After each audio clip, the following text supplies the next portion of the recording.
अरे भाग्यवान, मेरे जूते कहाँ रखे हैं? मुझे बाहर जाने में देर हो रही है। तभी मालती कमरे में आती है। ये रहे आपकी जूते। मैं इन्हें साफ करने के लिए ले गई थी। अरे वाह, तुम कितनी समझदार हो। मेरे बिना कुछ कहे ही सारे काम कर देती हो। तभी मालती झिझकते हुए रमेश से कहती है, सुनिए जी, आपसे एक बात कहूँ, बुरा तो नहीं मानेंगे ना? अरे नहीं, बेफिक्र होकर कहो। शादी से पहले मैं अपने मायके में नौकरी करती थी। मैं चाहती हूँ कि अब मैं फिर से नौकरी करना शुरू कर दूं।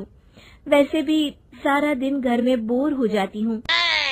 देखो मालती, तुम्हारे नौकरी करने से मुझे कोई ऐतराज नहीं है, लेकिन तुम्हें एक बात बता दूं, हमारे खानदान में आज तक कभी किसी औरत ने नौकरी नहीं की।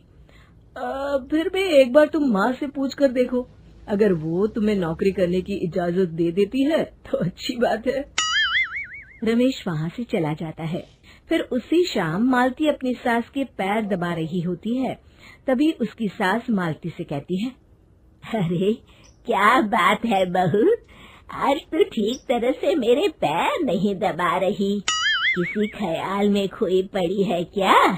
मैं भी तो जानूं आखिर बात क्या है। अब दरअसल वो माँ जी। अरे हाँ हाँ बोलो, इतना सोच क्यों रही हो? माँ जी, अगर आप बुरा न माने तो मैं नौकरी करना चाहती हूँ। घर के काम करने के बाद मेरे पास काफी वक्त बच जाता है। मालती की ये बात सुनकर उसकी सास गुस्से में कहती है, अरे बहू, तेरी तबीयत तो ठीक है ना? आज ये कैसी बहकी बातें कर रही है? भला हमारे खानदान में आज तक कभी किसी औरत ने नौकरी की है जो तू नौकरी करने की बात कर रही है, हैं? अरे बहू, तू क्या रिश्तेदारी में हमारी नाक कटाना चाहती है? जितना जल्दी हो सके अपने दिमाग से नौकरी का भूत उतार दे, और अब जा, जल्दी से रसोई में जा, खाना बनाने का वक्त हो रहा है। मालती मन मार कर खाना पकाने के लिए रसोई घर में चली जाती है।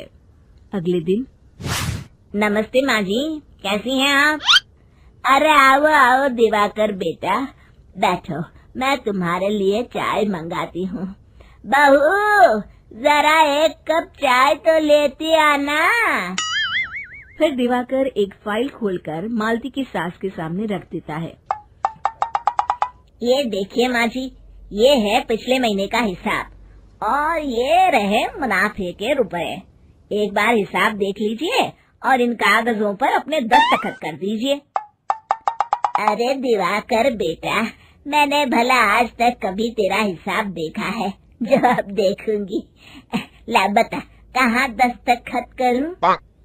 तभी मालती चाय लेकर वहाँ आ जाती है और अपनी सास को बिना कागजातों को पढ़े इस तरह लापरवाही से दस्तखत करते हुए देखकर हैरान रह जाती है। अच्छा माँ जी, अब मैं चलता हूँ, फैक्ट्री में बहुत काम है। फिर दिवाकर वहाँ से चला जाता है। कुछ दिनों बाद मालती बाजार में कुछ सामान खरीद रही होती है। तभी एक बूढ़ा आदमी उसे आवाज देता है, अरे मालती बेटी, कैसी हो? मुझे पहचाना? मैं तुम्हारी कंपनी में मुनीम का काम करता हूँ। हाँ चाचा जी, मैं आपको बिल्कुल पहचानती हूँ। कहिए, कैसे हैं आप? मैं तो ठीक हूँ। कंपनी में कुछ भी ठीक नहीं चल रहा, यहाँ तक कि हमें ठीक वक्त पर तनख्वाह भी नहीं मिलती। ये आप क्या कह रहे हैं?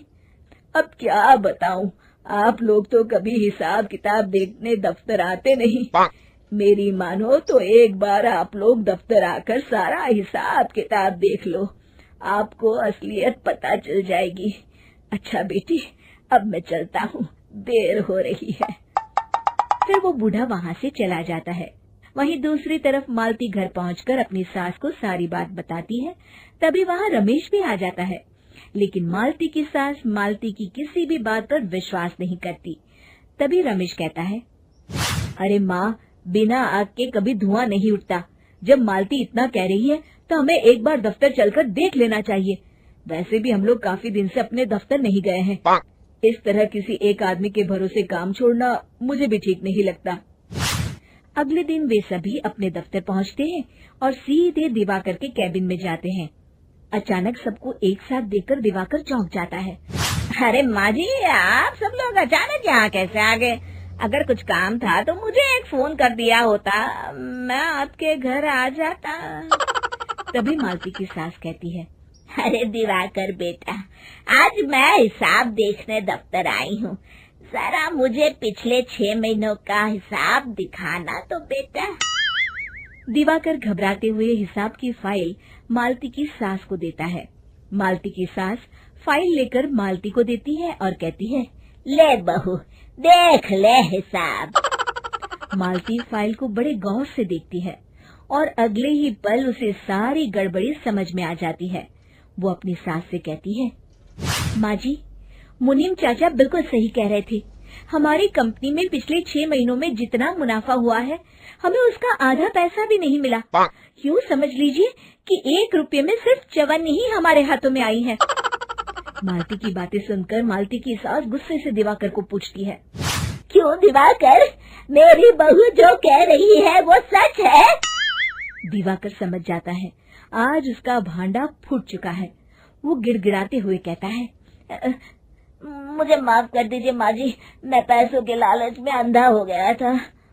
अरे वाह दिवाकर, तू तो एक नंबर का चोर निकला।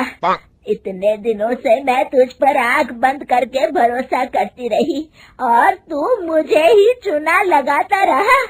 अभी के अभी निकल यहाँ से और दोबारा अपनी शक्ल मत दिखाना। दिवाकर वहाँ से भाग जाता है। मालती की सास मालती को शाबाशी देते हुए कहती है, बहू, आज मैं समझ गई कि पढ़ाई लिखाई हमारी जिंदगी